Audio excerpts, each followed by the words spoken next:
राजपुत्र कपिल वस्तू नगरीचा त्याग त्याने केला हो ऐश्वर्याचा वैभव सोडून गेला महापदाला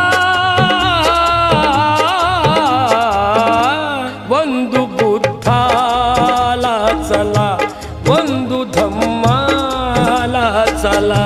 वंदू संघाला चला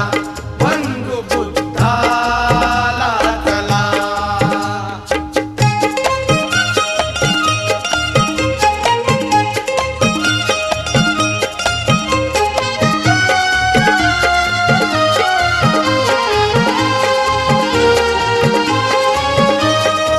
या दिनांचा दीनबंधू